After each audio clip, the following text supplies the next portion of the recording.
Okey, kita sambung untuk video part yang kedua untuk subchapter 1.1 iaitu function. Okey, kita tengok vertical line test.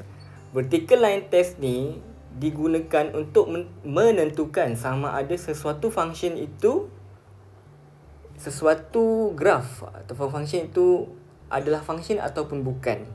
Okey, kena beza sebab dalam vertical line test kita cuma kata sesuatu function itu adalah function, sesuatu equation lah. Equation tu adalah function apabila ia adalah one to one. Yang pertama, apabila ia adalah one to one function, one to one relation and many to one. Awak dah belajar ni dalam lower form, just untuk kita remind balik, kita ingat balik. Okey.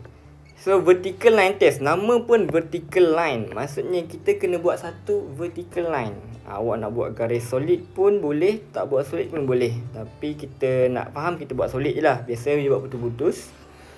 Okey, so kita buat kat mana-mana vertical line test. So kita garis. So bila macam tu kita akan nampak ada satu intersection kan. Bermaksud satu intersection kat sini, value x, one value of x map kepada one value of y. Dekat situ ini adalah function. So di sini ni adalah one to one function. Okey, yang ni adalah one to one. Okay, kita tengok contoh yang kedua pula. Okey, kalaulah kita buat straight line dekat sini, kita akan dapat 2 point. Iaitu daripada 1x menjadi 2y. 1 menjadi 2 bermaksud one to many.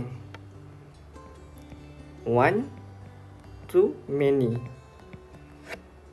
One to many bukan function.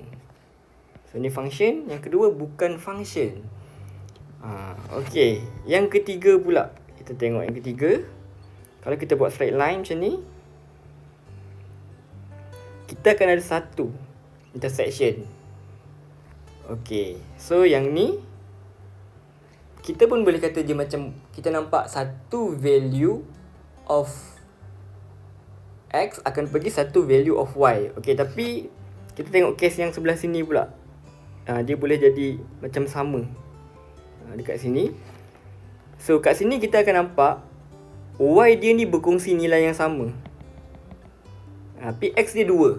Maksudnya daripada 2x kepada 1y, dia share nilai yang sama. Yang ni 2 kepada 1, maksudnya banyak kepada 1.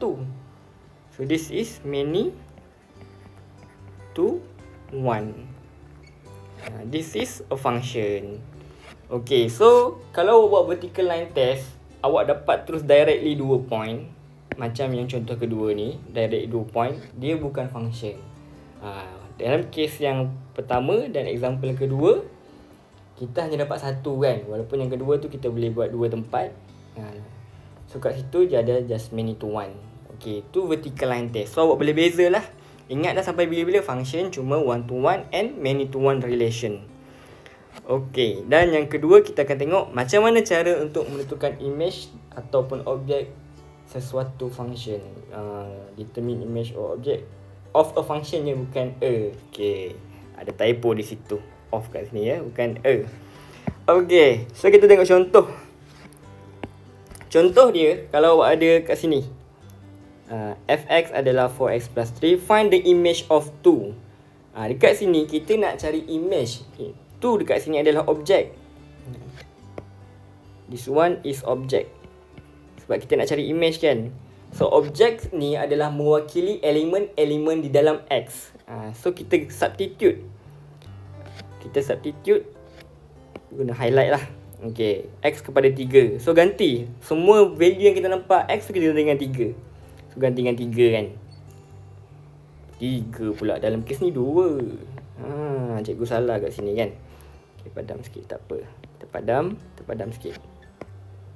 Kita buat semula sama-sama kan.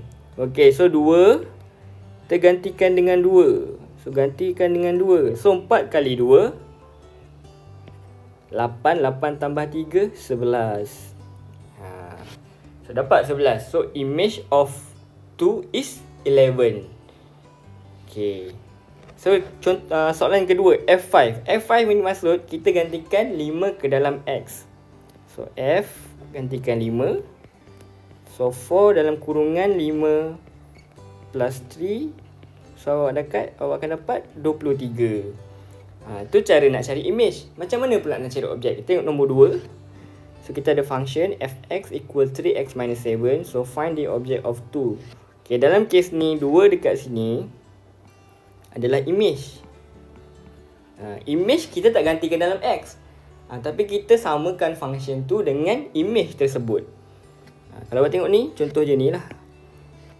So kita ada function 3x minus 7 dekat sini kan. So equalkan dengan 2. Kita bukan ganti tapi kita equalkan dengan 2. Bila image kita samakan dengan 2. Bila objek kita substitute nilai ke dalam x. Okay, so bila kita solve dia, kita akan dapat lah 3x equal 9 sebab negatif 7.